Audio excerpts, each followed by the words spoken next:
Boas-vindas, então, à nossa última aula de Gálatas. Gente, foram 2 meses a gente passou estudando essa carta.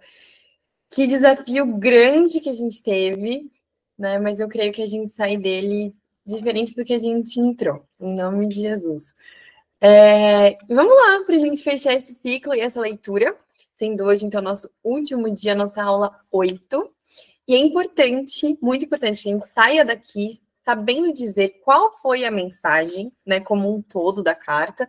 E hoje é dia de entender tudo, de tirar todas as dúvidas. Então, por favor, ninguém saindo, segurando dúvida, né? Vamos resolver tudo e entender essa carta como um todo hoje. E vamos, então, já começar montando uma linha de raciocínio do que a gente viu nesses 2 meses. Não super detalhado, não cada versículo, mas quais foram os pilares, né? Qual foi a linha de argumentação de Paulo para que os capítulos não pareçam desconexos, né? Se te deu a impressão que um falou de uma coisa e outro de outra totalmente diferente, não é isso que a gente quer. Para que eles não pareçam desconexos e para que a gente veja onde entra esse último que a gente vai ver hoje. Então, vamos começar. Peguei bem grandão, mas só os pilares por capítulo para a gente conseguir se orientar. Então, papel e caneta aí na mão, vamos lá junto. Bom, primeiramente, o que a gente viu? Que diante dos falsos mestres que estavam nas igrejas da Galácia, Paulo não perde tempo em nos ensinar aquilo que ele mesmo aprendeu como apóstolo, que a salvação nos foi dada pela graça, que Cristo se entregou por nós e nos resgatou, não havendo nada que a gente pudesse fazer para a gente conseguir ser justificado. Né? Lembra dessa palavra? Que justificado seria ser declarado justo diante de Deus. Não tinha nada que a gente pudesse fazer sobre isso. Como somos todos pecadores, incapazes de cumprir toda a lei, somos culpados diante de Deus e não conseguimos, pelas próprias forças, mudar isso. Então, Jesus se entregou por nós, pela graça fomos justificados mediante a fé. E Paulo nos ensina em Gálatas 2,16 que ninguém será justificado pela prática da lei, mas mediante a fé em Cristo Jesus. Porque ele cumpriu a lei. Ele cumpriu a lei no nosso lugar e ele sofreu a nossa punição. Então, pelo seu sacrifício suficiente, pela sua morte e pela sua ressurreição, nós somos salvos mediante a fé. Lembra que a gente falou disso também? Ele sofre a nossa condenação e nós recebemos de graça o perdão. E a gente viu que qualquer outra forma de viver, como se tivéssemos que conquistar o amor de Deus, seria anular a graça. Pois se a justiça vem pela lei, Cristo morreu inutilmente. Né? Que eu coloquei aqui, está em Gálatas 2:21. Essa era basicamente a mensagem nos capítulos 1 e 2 do que a gente viu. Depois, Paulo nos ensina que, uma vez justificados pela fé, recebemos o Espírito Santo de Deus, que passa a morar em nós, e nos tornamos filhos de Deus, a gente se torna parte da família de Deus. Uma família que não ia se restringir aos judeus, mas queria abranger todas as nações da terra. E ele também respondeu a pergunta para a gente, que era, ok, se fomos salvos pela graça, para que então que serve a lei? Ao que ele ensina para a gente, que serve para mostrar que somos pecadores. Lembra dessa pergunta que a gente fez aqui? Como que eu sei que eu sou pecadora? Porque a lei me mostrou isso, né? Que a gente, pela lei, a gente aprende que a gente é pecador e que a gente precisa de um Salvador. Mas que reconhecendo esse Salvador, nós já não precisamos mais viver sob controle dessa lei, mas na liberdade de sermos amadas e aceitas por Deus. Não deveríamos, então, buscar viver como escravos dos mandamentos, buscando justificação pelas próprias forças, mas como filhos livres que somos, filhos da promessa de que Deus agiria de forma sobrenatural para nos presentear com nossa justificação. E, basicamente, era essa a mensagem dos capítulos 3 e 4, com vários casos e metáforas, né? Assim como no 2 também, no 1 e no 2, com o caso que a gente viu de Tito, que não era circunciso, aqui também tinha a questão de Abraão, enfim, dos filhos da escrava, do filho da livre, mas a mensagem era basicamente essa, né? Então, salvos pela graça, parte da família de Deus e agora livres da lei.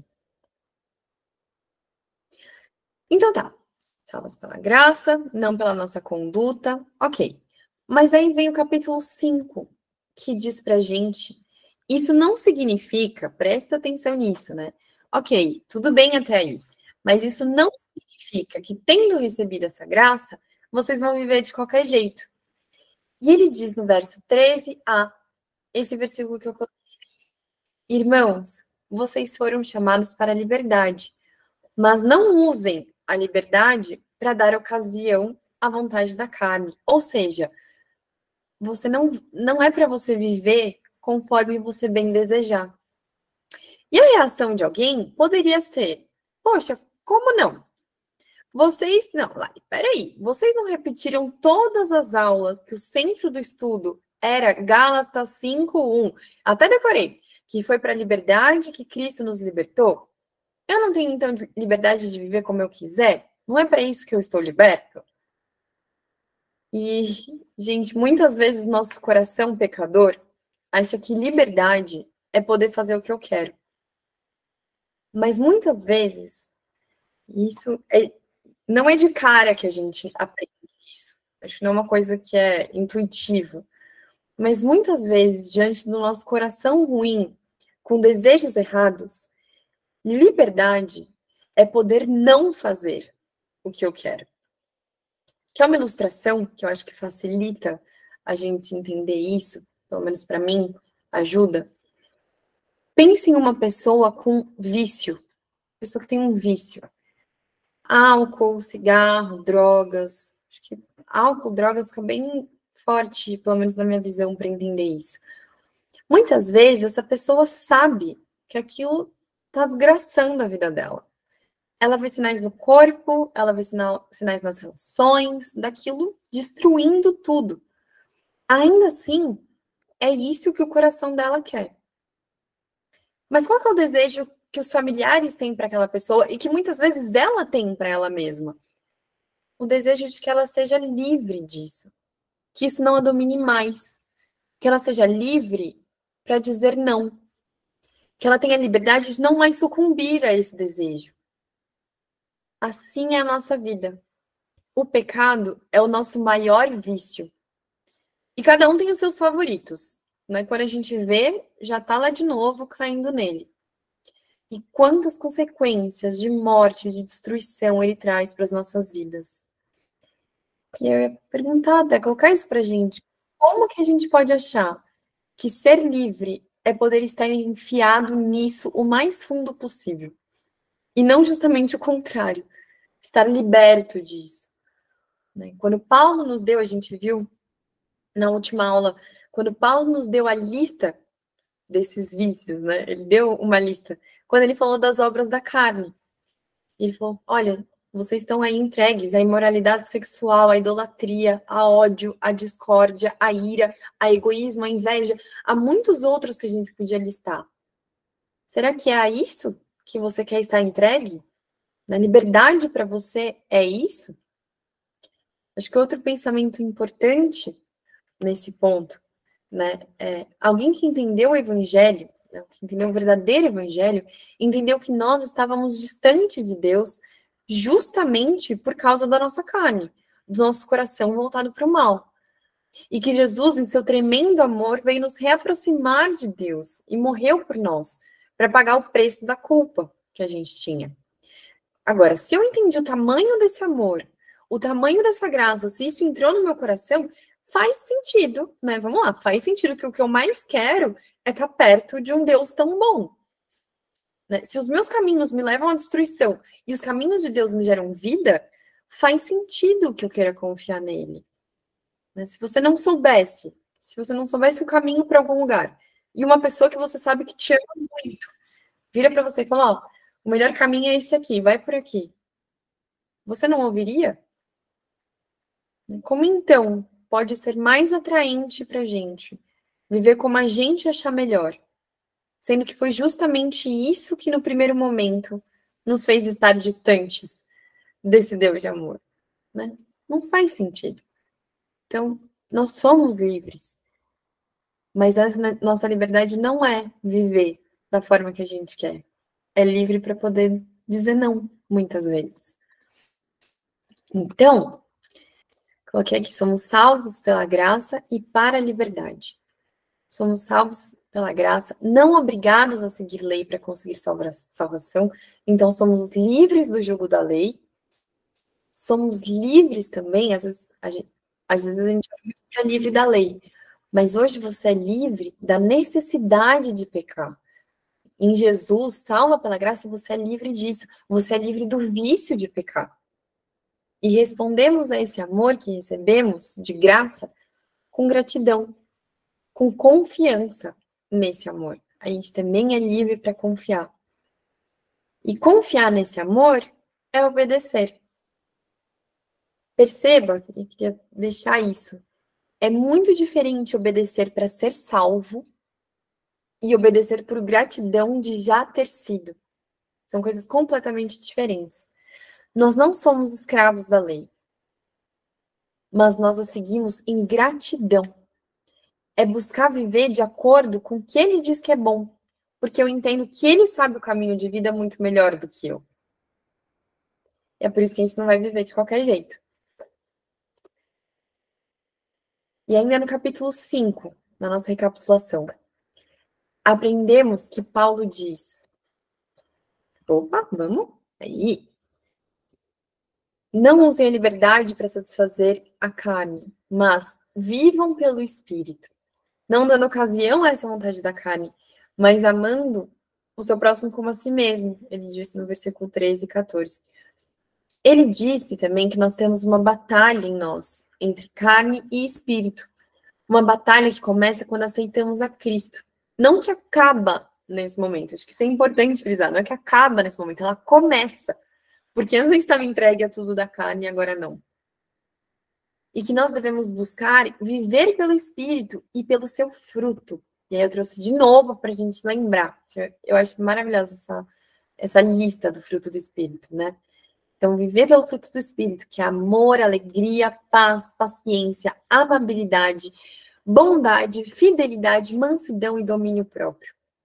Significa, e aí para a gente dar uma pincelada rápida em cada um deles, que eu vou viver edificada no amor a Deus e ao próximo, em alegria por ter sido alcançada por Deus, em paz por saber que eu sempre estarei com meu destino eterno garantido nas mãos dele, com paciência porque eu confio no tempo de Deus, e também porque eu sei como ele é paciente comigo, então eu posso ser com os outros.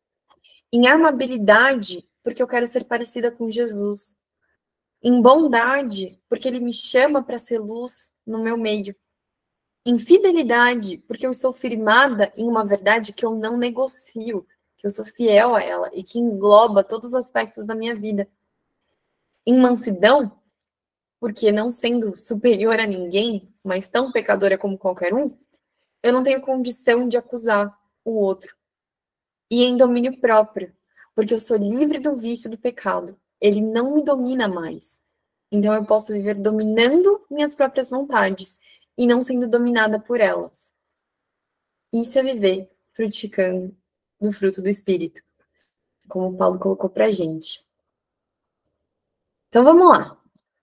Agora, juntando tudo isso, do 1 ao 5, 2 meses em um slide. Que a gente viu? Resumo do resumo, rapidão. Somos salvos pela graça, pela obra de Jesus e não pela nossa. Não fazemos nada para ganhar esse amor. Então a gente também não faz nada para perder. Somos filhos de Deus e, portanto, não devemos viver como escravos da lei. Mas entendemos também que isso não significa que viveremos de qualquer jeito. Há um jeito que é como pessoas transformadas pelo amor de Jesus vivem. E elas vivem pelo Espírito, que frutifique em nós. Mas pode falar, tá bom, pelo Espírito. Mas eu sinto que eu ainda não entendi muito bem. Assim, de modo prático. E nas minhas relações? Como que é esse jeito de viver? É aí que entra o capítulo 6. Ele vai nos responder isso com orientações práticas. Esse é o momento mais prático da carta. de como devemos viver, uma vez transformados por essa verdade. Certo? Vamos lá? Começando então, abre aí sua Bíblia. A minha, eu tenho a impressão que se bate um vento, ela já abre em Gálatas, assim, ela já tá viciada. Abre sua Bíblia aí. Ah, avisando, hoje seria o capítulo 6, mas eu quero retomar, quero pegar pra gente a partir do último verso do 5. Porque para mim, na verdade, as orientações começam no último do 5, né, sobre as relações e tal, começam no último do 5 e não no 6. Então, Paulo vem falando do fruto do Espírito, então no verso 26 do capítulo 5, ele começa com as orientações e vai até o verso 10 do 6, tá bom? A gente vai ler esse trecho agora. Acho que deu tempo aí de você abrir. Gálatas 5, 26 até 6, 10. Diz assim, a gente vai dar uma lida toda e aí volta destrinchando como de costume, tá bom? Vamos lá. Não nos tornemos orgulhosos, provocando uns aos outros e tendo inveja uns dos outros. Irmãos, se alguém for surpreendido em algum pecado, vocês que são espirituais deverão restaurá-lo com mansidão. Cuide-se, porém, cada um, para que também não seja tentado. Levem os fardos pesados uns dos outros, e assim cumpram a lei de Cristo. Se alguém se considera alguma coisa, não sendo nada, engana-se a si mesmo. Cada um examine os próprios atos, e então poderá orgulhar-se de si mesmo, sem se comparar com ninguém, pois cada um deverá levar a própria carga. O que está sendo instruído na palavra, partilhe todas as coisas boas com aquele que o instrui. Não se deixe enganar, de Deus não se zomba, pois o que o homem semear, isso também colherá. Quem semeia para a carne, da carne colherá destruição, mas quem semeia para o Espírito, do Espírito colherá a vida eterna. E não nos cansemos de fazer o bem, pois no tempo próprio colheremos, se não desanimarmos. Portanto, enquanto temos oportunidade, façamos o bem a todos, especialmente aos da família da fé. Amém. Vamos lá, então. Vou dar uma aguinha para começar a destrinchar o que é o nosso penúltimo trecho de Gálatas. Então tá, a gente está partindo da questão de como vive uma pessoa transformada pelo Espírito e como devemos buscar viver como o Evangelho afeta as nossas relações. Beleza. Início da resposta.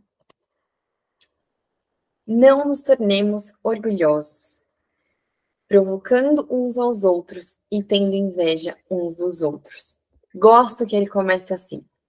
Não nos tornemos orgulhosos, porque ele mostra que o início de transformação na nossa relação com o outro é uma transformação de autoimagem. O Evangelho nos transforma de dentro para fora. Realmente é assim. Nós temos uma nova autoimagem, que não se baseia na comparação, como a gente vai ver mais para frente, e que não se baseia no orgulho. E eu acho muito legal que ele dá duas formas que poderiam ser tornar-se orgulhoso, né? Que é não provoque uns aos outros e não tenha inveja dos outros. O que essas palavras querem dizer? Botei aqui pra gente. Orgulhosos, né? Essa palavra, entre parênteses, é o termo grego. Fui pesquisar, gente, não sei nada de grego, mas fui atrás, né? Então, o que essas palavras querem dizer?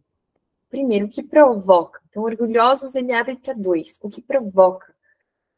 É alguém que se vê autoconfiante demais, superior, né? Aquele que é arrogante, estou aqui provocando o outro, porque eu me sinto nessa posição que eu posso fazer isso. E o invejoso se vê inferiorizado.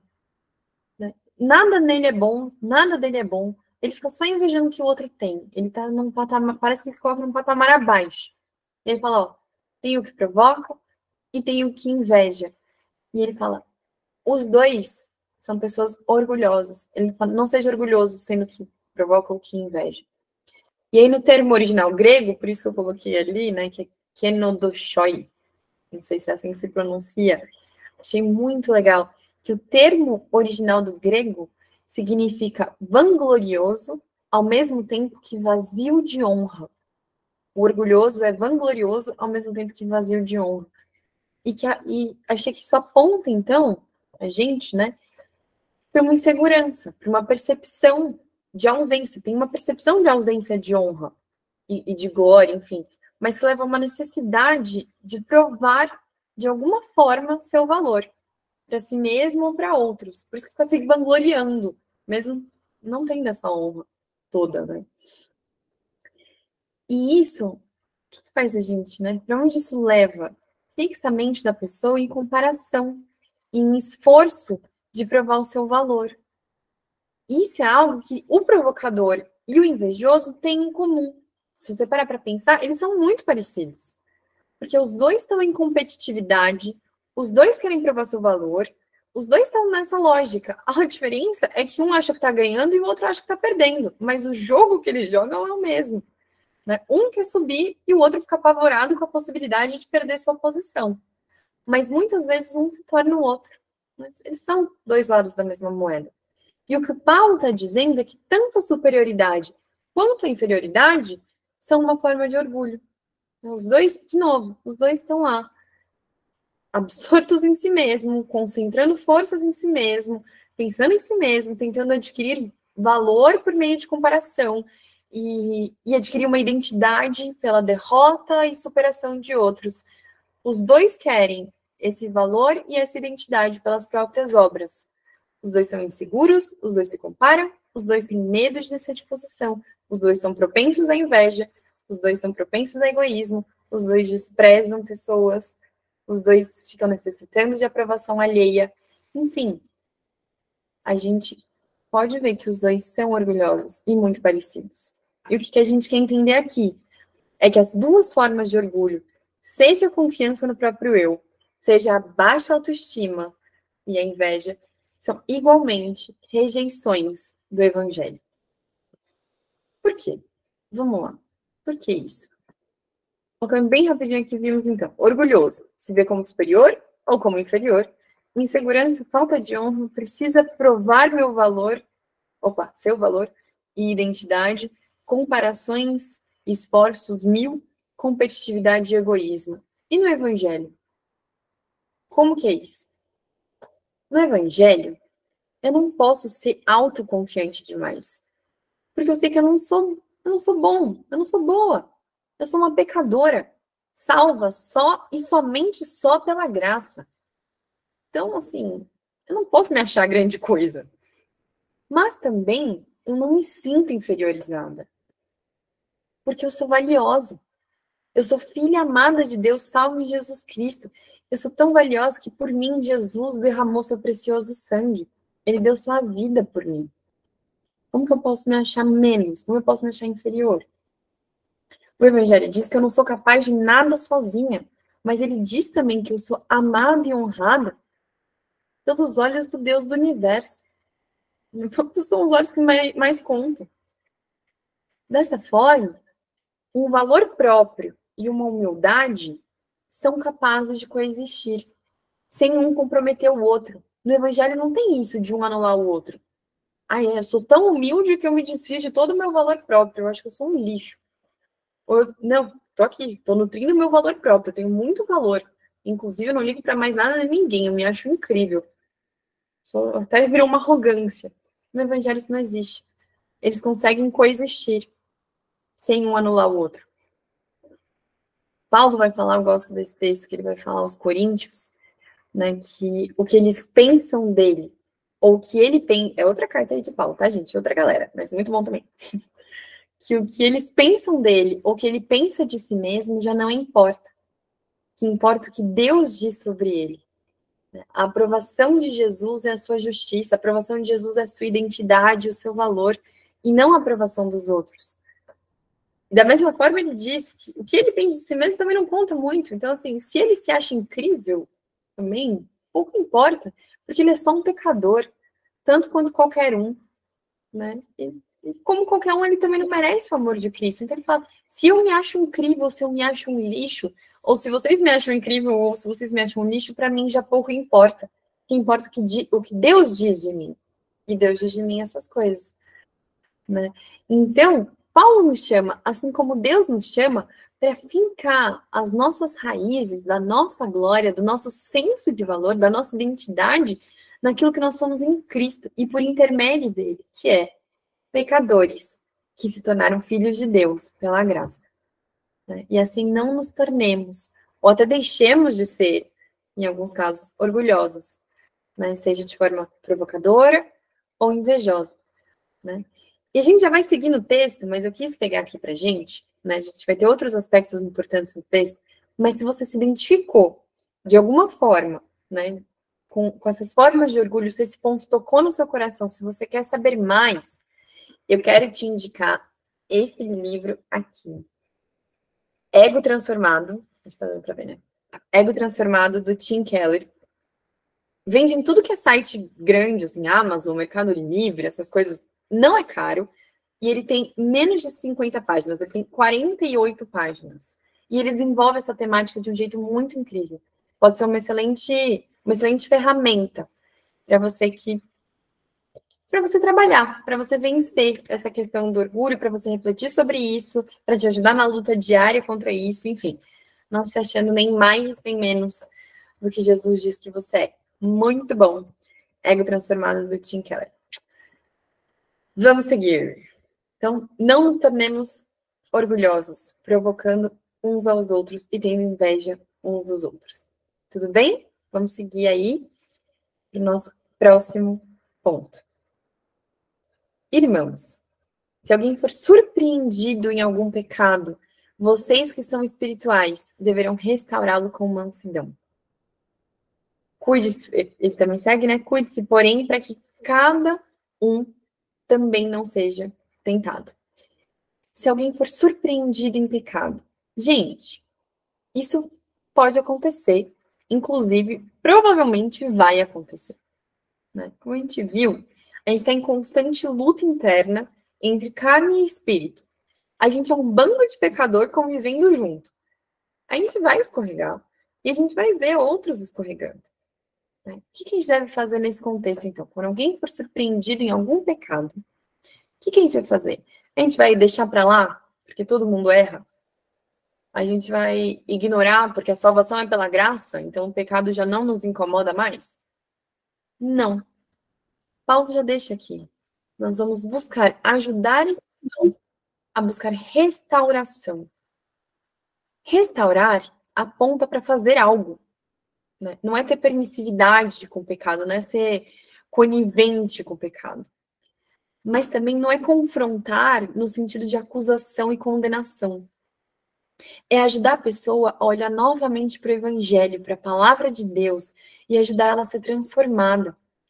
E como ele diz, fazemos isso com mansidão. Mansidão a gente viu agora há pouco em uma lista. Mansidão é fruto do Espírito. Então a gente vai corrigir não amparado em orgulho, mas amparado no Espírito. A gente vai com mansidão porque a gente sabe que nós não somos melhores que essa pessoa que a gente está corrigindo. A gente vai sabendo e lembrando que nós somos capazes dos mesmos pecados que ela. Então, a mansidão e a gentileza devem transbordar nesse momento. E isso só acontece, e o texto segue, quando você cuidar de si mesmo, para não ser tentado também. Ou seja, quando você está lembrando que você poderia ser tentado e pecar tanto quanto ela. Então, é você ter consciência que não é que você atingiu um patamar inabalável de santidade, que você já nem luta mais. Você também tem luta constante. Você pode estar, o Renan sempre fala esse versículo, você pode estar de pé, mas sempre cuidando para não cair. Por isso, você não julga, por isso você cuida para não ser tentado também, e por isso você é manso. Se a gente se sente acima da pessoa, o nosso ar de superioridade vai ficar evidente. E a gente vai acabar destruindo ao invés de restaurar. E a gente viu nessa carta como o próprio Paulo corrigiu Pedro. Né? Ele foi direto. A Dani trouxe isso numa aula dela. Ele foi direto, ele não abria mão do evangelho e das suas repercussões. Ele confronta, mas ele vai em amor. E ele lembra Pedro, você é muito amado por Deus. Ele lembra Pedro quanto ele é amado por Deus e que ele não precisa mais da aprovação daqueles homens. Que ele já está vivendo em uma outra lógica. e aí ele faz uma restauração com mansidão, né? E vai sempre se observando também, para que ele não esquecesse das verdades do Evangelho. E esse é o nosso exemplo aqui também. Ele continua: levem os fardos pesados uns dos outros, e assim cumpram a lei de Cristo. O que esse versículo traz para nós? Bom, primeiro que a vida do cristão é uma vida, a vida, né, da pessoa, então, transformada pelo Espírito, que é o que a gente está buscando entender aqui. É uma vida em comunidade, é uma vida em comunhão. Ela não é uma vida vivendo, não, eu estou em paz, mas eu estou isolada. Não, isso não tem a ver com a vida que o Espírito quer fazer em nós. Nós somos chamados para ajudarmos uns aos outros a levar seus pesos, né, a levar seus fardos. É uma vida compartilhada, em que eu te ajudo e você me ajuda. E isso é cumprir a lei. Acho muito bonito que ele coloque isso aqui, né? Que está em questão a carta toda de cumprir a lei. Aqui eu lembro da aula passada, em Gálatas 5,14, que a Thaís trouxe, que diz: toda a lei se resume num só mandamento: ame o seu próximo como a si mesmo. A lei de Cristo é a lei do amor. E ele foi exemplo máximo desse amor. Então, ajudar a restaurar os pecados é um exemplo desse amor que a gente deve uns aos outros. Carregar os fardos uns dos outros em todas as formas de ajuda. É ajuda espiritual com oração e palavra, é ajuda emocional com escuta, com conselhos, é ajuda financeira, é ajuda física, com um esforço físico, com uma companhia. Enfim, tudo isso também são exemplos desse amor. E isso sim é cumprir a lei, Paulo diz pra gente. Não que esses mestres estão dizendo que é. Isso é cumprir a lei. E eu acho essa imagem de carregar os fardos bastante gráfica, assim, né? Tipo, quando a gente fala de levar os fardos uns dos outros, para mim vem na minha imaginação uma coisa tipo esse cara aqui, né? De alguém de fato, assim, levando um peso sobre as costas, né? Alguém que tá quase deixando cair, alguém que tá exausto com esforço, assim, tô incapaz de continuar, eu tô a ponto de me machucar com o próprio peso que eu tô levando, né? E vem alguém para se colocar debaixo, né?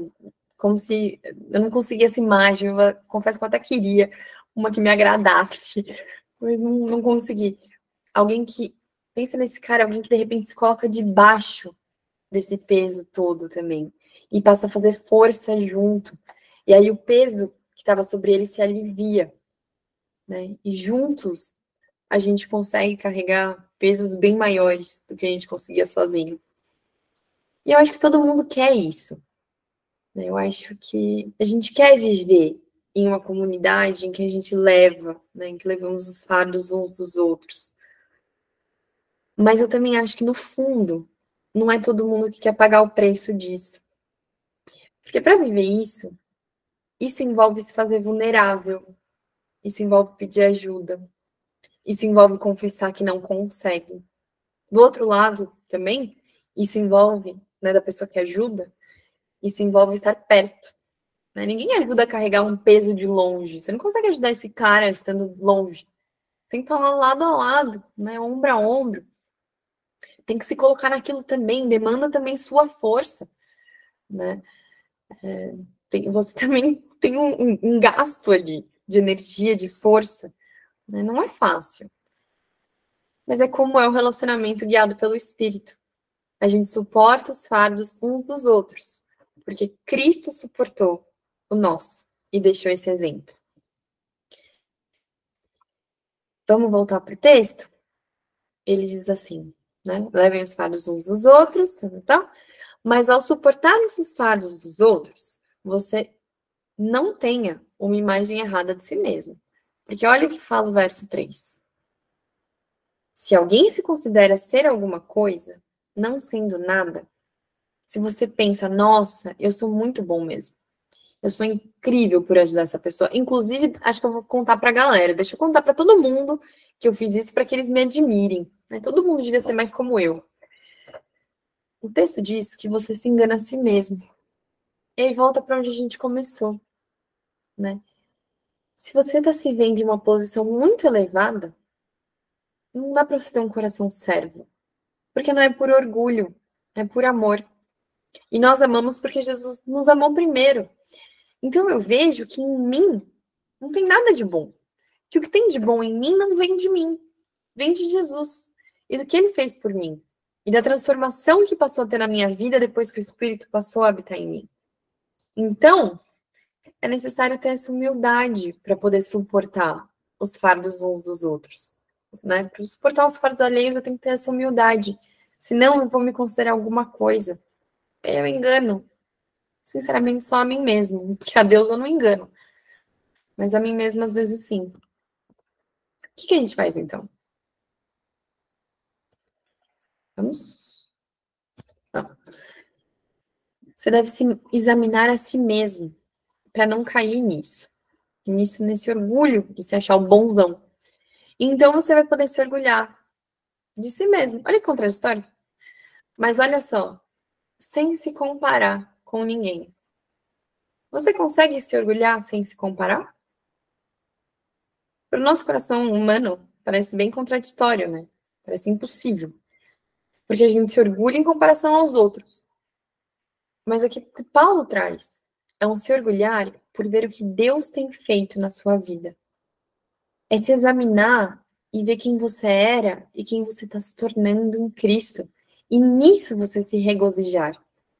Não se comparando, mas glorificando a Deus por ver a ação dele. Que é dele, a ação dele na sua vida.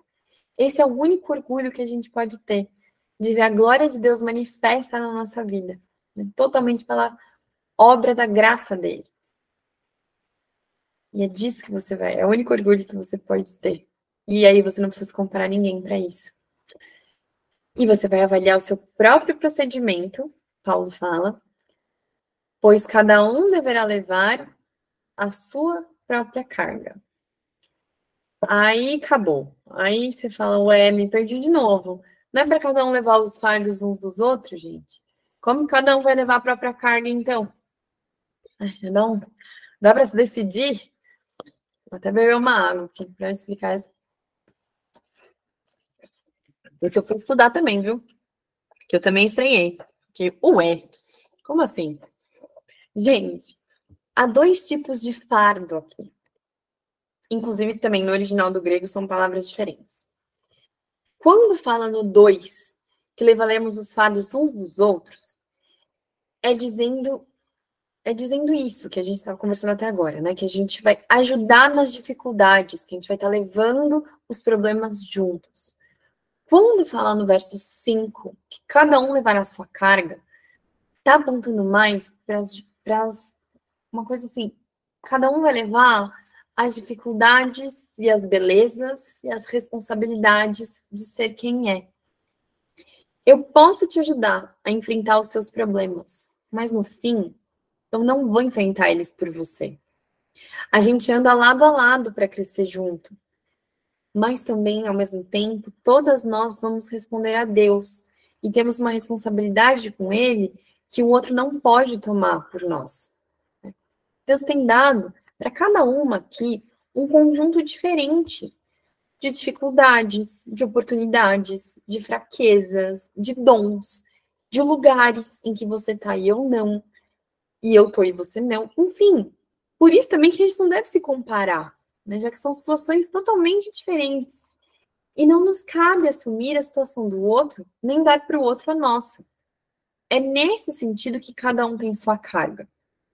E aí isso nos chama para não julgar, para não se orgulhar, para não ter inveja, para também não delegar a sua responsabilidade, né? Porque responsabilidades são suas para outros, e nem assumir como meu aquilo que não me cabe. Né? Então a gente vai ajudar, e vai ajudar muito um ao outro. Mas no fim também, cada um vai prestar conta das suas próprias coisas para Deus. Por isso que a gente vai levar os fardos uns dos outros, mas cada um terá a sua carga. Deu para entender um pouquinho melhor? Espero que tenha ajudado nessa aparente contradição, né? Mas é isso. Então vamos olhar para as nossas próprias provações e para os nossos próprios progressos. E deles a gente vai tirar orgulho de ver Deus agindo nas nossas vidas, sem a necessidade de se comparar com as dificuldades e os progressos do outro, que está na sua própria trajetória com Deus, né? Mas, de novo, De novo isso, de levar sua própria carga. Isso é bom a gente frisar, não é um individualismo radical. Então cada um leva o seu, cada um por si. Tanto que o texto segue. Versículo 6. O que está sendo instruído na palavra, partilhe todas as coisas boas com aquele que o instrui, ou seja, vamos sim estar ligados uns aos outros, vamos sim ensinar uns aos outros, né? Eu gosto de pensar isso, que hoje eu estou aqui instruindo algo da palavra para vocês, mas eu mesma sou acompanhada por pessoas que me ensinam, que me aconselham, que me ajudam. E assim, a ideia é isso mesmo, é que a gente vai fazendo redes em que todos estão sendo instruídos na palavra e todos estão instruindo também. Nas suas amizades, nas suas casas, nas suas famílias, nos lugares onde estão, dentro da igreja, enfim. A gente vai mutuamente nos lembrando da palavra. E o que começa a acontecer é que, de repente, a gente não está mais só partilhando fardos. Olha o que ele falou que partilha agora. A gente passa a partilhar coisas boas com aquele que nos instrui. A gente partilha a alegria do pedido de oração que foi respondido, a alegria de ter vencido um pecado ou um vício. A gente partilha do relato de estarmos diferentes, de termos sido usadas em alguma coisa, de estarmos crescendo com Deus em algo. A gente partilha da bênção com aquele que a gente partilhou do perrengue.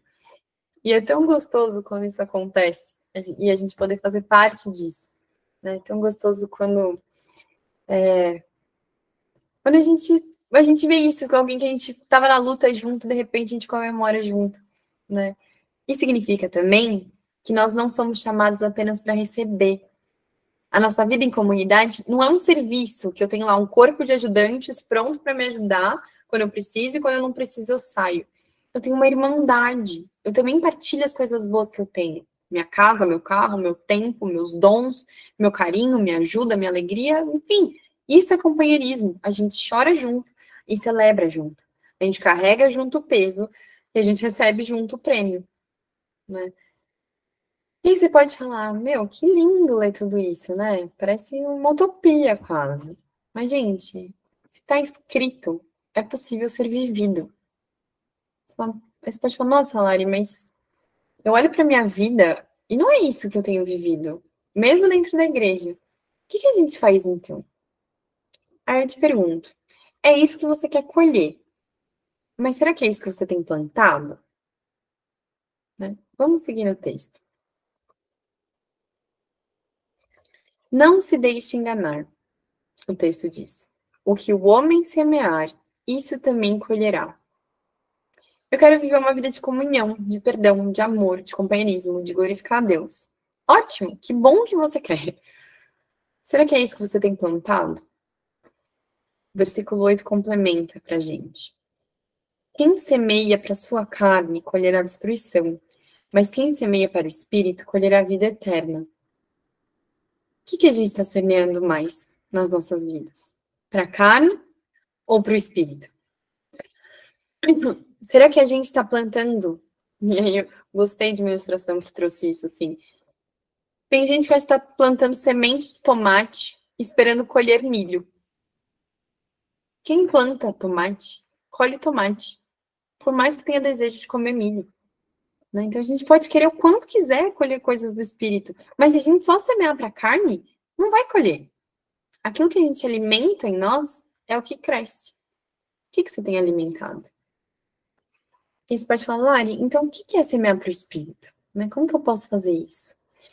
E eu acho que aqui a gente está numa metáfora toda com muitas coisas da agricultura. Né? Ele fala de semear, ele fala de colher. Gente, semear é trabalho de agricultor. Trabalho de agricultor não é rápido. Né? Resposta rápida é de falso mestre, é de lei. Faça isso ou não faça isso e pronto. Né? Espírito é transformação, é metamorfose, leva tempo.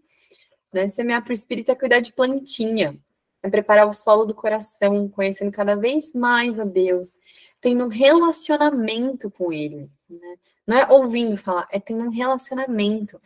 E regar esse relacionamento todo dia. Regar igual a gente rega qualquer relacionamento. Com tempo junto, com conversa, se conhecendo cada vez mais. É palavra de Deus isso. É palavra, é oração, é comunhão com os seus. É se esforçar para proteger essa plantinha de ervas daninhas que venham impedir ela de crescer.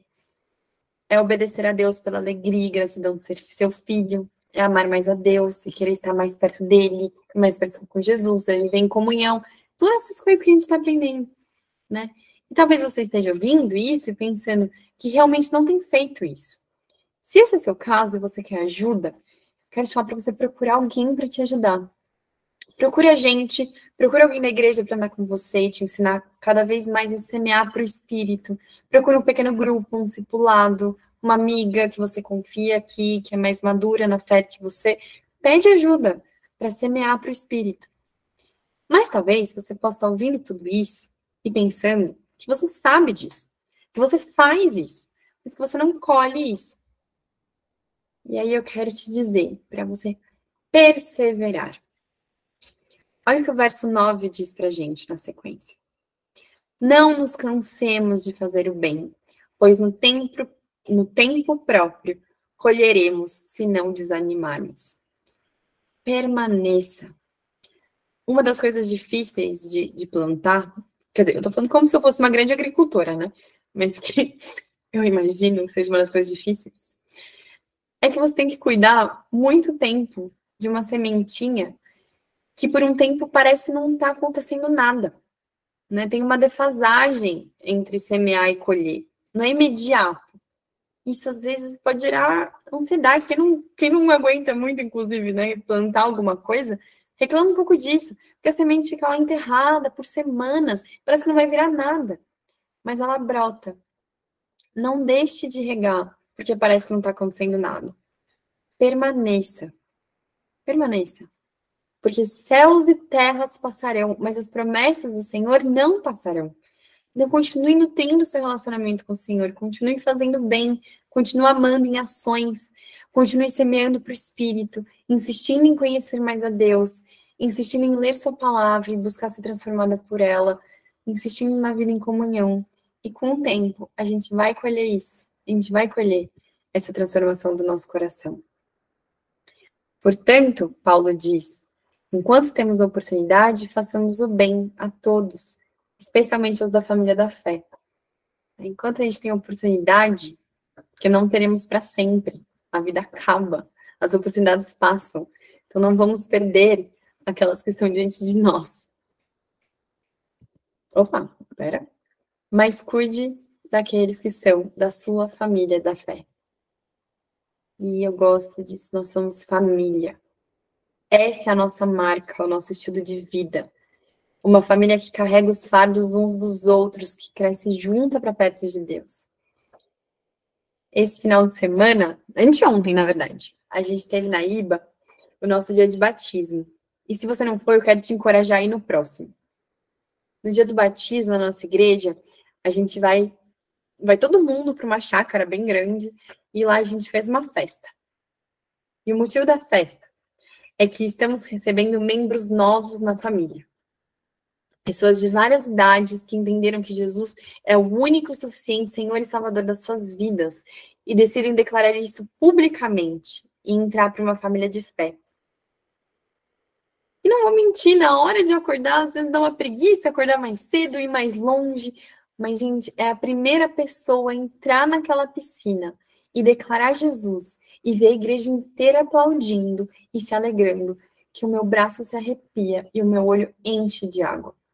E eu vejo que a gente está celebrando que nós temos um irmão novo, que estava morto, mas agora está vivo, que estava perdido, mas foi encontrado.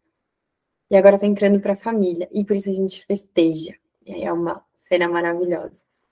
E no batismo, nesse domingo, tinha momentos para mim, eu até falei isso no domingo à noite, que parecia que a gente era uma aldeia quase, sabe? Porque eu vi gente cuidando de criança que não era seu filho, né? Que talvez nem sabe quem que é o pai dessa criança, mas viu perto e estava cuidando, né? Eu vi netos de uma família conversando com a avós de outra. Eu vi amigos juntos e famílias misturadas, porque é isso que nós somos, né? Isso que a gente tem que buscar ser, uma grande família, marcada por declarar o nome de Jesus pela presença do Espírito Santo. E é isso que a gente deve buscar sempre ser, né? Somos salvos pela graça para isso, para sermos família de fé. Vou ultrapassar um pouquinho, uns minutinhos, mas vamos lá para o nosso último trecho de Gálatas. Vai ser mais rápido esse final, tá bom, gente? Desculpa, hoje tinha que fazer o fechamento de tudo, então vai passar um pouquinho das 9. Mas vamos lá. Esses são os últimos versículos. Vejam com que letras grandes estou lhes escrevendo de próprio punho. Os que desejam causar boa impressão exteriormente, tentando obrigá-los a se circuncidar, agem desse modo apenas para não serem perseguidos por causa da cruz de Cristo. Nem mesmo os que são circuncidados cumprem a lei. Querem, no entanto, que vocês sejam circuncidados a fim de se gloriarem no corpo de vocês. Quanto a mim, que eu jamais me glorie, a não ser na cruz de nosso Senhor Jesus Cristo, por meio do qual o mundo foi crucificado para mim, e eu para o mundo. De nada vale ser circuncidado ou não. O que importa é ser uma nova criação. Paz e misericórdia estejam sobre todos os que andam conforme essa regra, e também sobre o Israel de Deus. Sem mais, que ninguém me perturbe, pois trago em meu corpo as marcas de Jesus. Irmãos, que a graça do nosso Senhor Jesus Cristo seja com o espírito de vocês. Amém. Amém. Vamos lá, nosso último trecho, despedida. Junta as últimas forças para a gente acabar com chave de ouro aqui. Então ele fala assim: escreva de próprio punho. Era comum nessa época que aquele que tivesse enviado a carta não fosse aquele que estava com a pena na mão escrevendo de fato. Era comum ter alguém como seu escriba, alguém para quem você ia declarando a carta e falando em voz alta, né? E ele escrevendo aquilo que era dito e registrando para ser enviado. Nesse final, porém, Paulo escreve de próprio punho e diz isso como que dando uma ênfase, né? Que ele vai falar, olha, sou eu de fato escrevendo em letras grandes, porque eu quero que saibam que isso vem de mim e quero que saibam que é importante. Então, o que ele diz? Ele diz assim: agora que ele terminou toda a sua explicação, ele volta para o objetivo prático principal, que era alertar os Gálatas sobre os falsos mestres, como falamos muitas vezes nesses 2 meses, né, que estavam com os ensinamentos errados, para que eles não caíssem no erro de escutá-los. E ele diz de novo que eles querem apenas causar boa impressão exterior, quando o cristianismo é uma questão de transformação interna, uma marca interna do Espírito Santo e não externa, né, que o cristianismo diz é uma mudança de dentro para fora, e uma transformação interna que dá frutos para fora, mas que se inicia no íntimo do coração. E que os mestres estavam pregando era quase uma coisa de fora para fora. Era você fazer uma mudança ali externa, né? Alimentar uma mudança, assim, para você conseguir essa aprovação, para um ensino legalista, é aparência, é comportamento, mas não é coração. E isso é raso, e infelizmente é comum, né? E não é o que o Cristo quer fazer em nós. E Paulo diz: eles querem agir assim porque não querem ser perseguidos por causa da cruz de Cristo. Como vimos várias vezes também, havia perseguição para aqueles que anunciavam o evangelho. O próprio Paulo, como muitos judeus, foi perseguidor até passar a ser perseguido. Esses que estão ensinando vocês, ele diz, só estão com medo. Eles não querem pagar o preço pelo evangelho. Provavelmente eles nem entenderam o evangelho.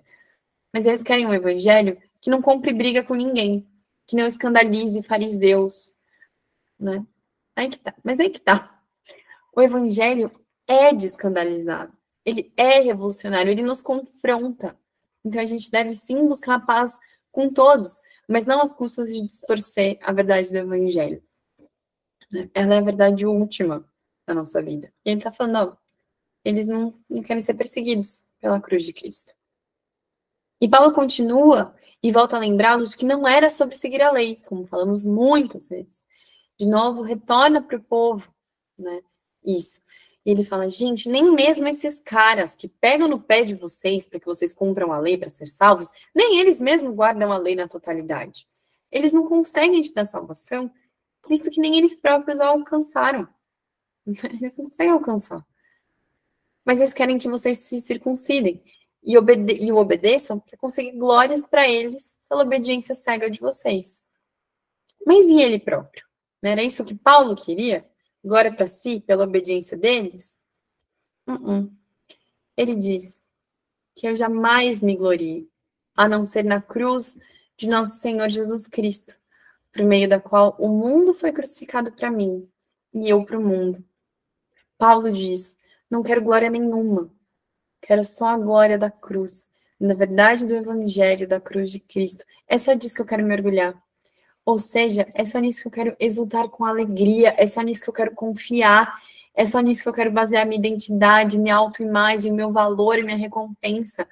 Pela cruz eu sou salvo em razão da obra de Cristo e não da minha. Por isso a glória é toda dele.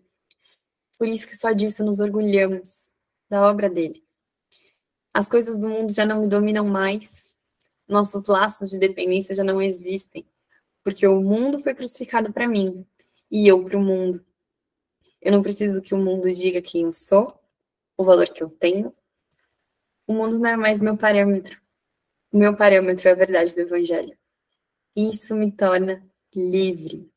A liberdade que a gente está falando semana com semana, isso me torna livre, pois eu não preciso mais ter meu mundo. Eu não preciso mais adorá-lo também. Eu não preciso dele. Então ele não me controla. E ele continua: de nada vale ser circuncidado ou não. O que importa é ser nova criação. E é isso que nós somos em Jesus Cristo. Não é uma marca exterior, não é mudar um comportamento ou outro. Qualquer um pode fazer isso. É ser uma nova criatura. E isso só Jesus faz em nós. Que isso nos encha de paz, Paulo diz. Paz por sermos plenamente aceitas por Deus. E nos enche de misericórdia, porque recebemos misericórdia dele. Então a gente pode dar para outros. E ele diz que isso seja a marca do Israel de Deus, ou seja, do povo de Deus, mas de um Israel que não é nascido do sangue. Lembra daquela aula lá de Abraão? Não é Israel filho de Abraão pela carne, mas filho de Abraão pela fé. Que isso seja a marca do Israel de Deus, que abrange muito mais do que o Israel geográfico, étnico, mas que tem todas as nações do Israel de Deus. No fim, Paulo diz que ele não seja mais perturbado como tem sido, né? Acusado de não pregar o verdadeiro evangelho, pois ele leva no corpo as marcas de Jesus. Ou seja, ele leva em seu corpo as cicatrizes, o preço que ele paga por pregar o verdadeiro evangelho. Cicatrizes literais, a gente está falando aqui, é cicatriz da perseguição, a cicatriz do açoite, do ataque físico, né? Ele tem tudo isso. E ele ainda é acusado pelos falsos mestres, que não tem nada disso, de que ele não está pregando o evangelho verdadeiramente. Né? Se eles queriam marcas no corpo de uma velha aliança, Paulo trazia marcas por sofrer e perseguição pela nova aliança no sangue de Jesus. E nossa última frase. Em sua última frase. Paulo, sempre perfeito na lógica e no raciocínio. Fecha retomando e lembrando eles do conceito principal que nós vimos nesses 2 meses. Que a graça do nosso Senhor Jesus Cristo seja com o espírito de vocês. Apenas essa graça que nos salva, que nos basta, que nos alcança, que nos resgata, que nos justifica. É essa graça que gera em nós o fruto do Espírito, que nos faz novas criaturas, que nos torna filhas de Deus.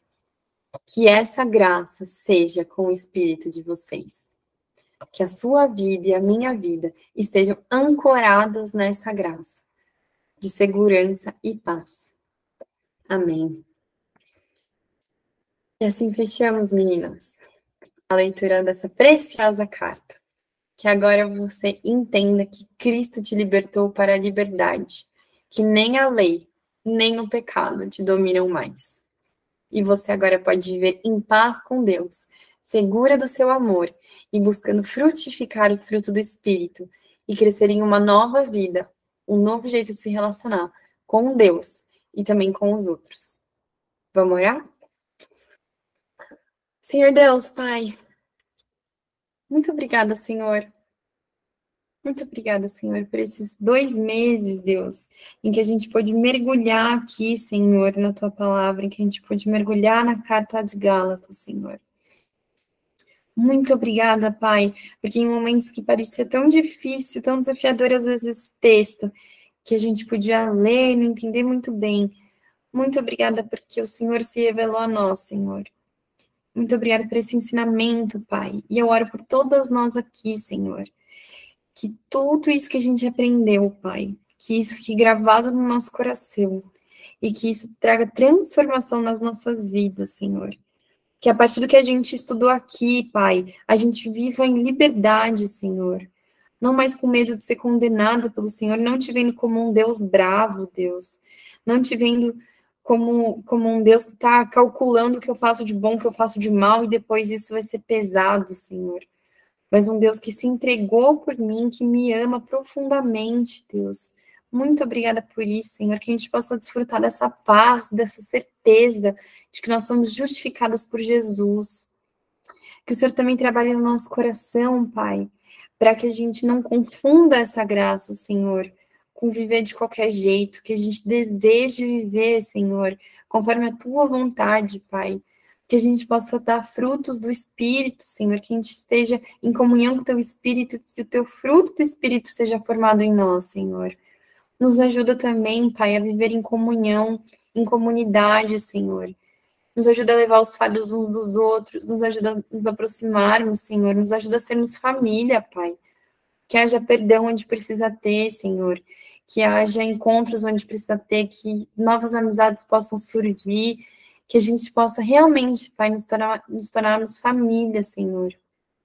Mas que principalmente, Pai, isso fique gravado no nosso coração, que nós somos libertas por Jesus para a liberdade, Senhor. Que a consciência da Tua graça, Senhor, domine o nosso coração, a nossa mente, os nossos atos, que isso transborde para toda a nossa vida, Senhor. E muito obrigada por esses 2 meses de estudo, Deus. É isso que eu oro, em nome de Jesus. Amém.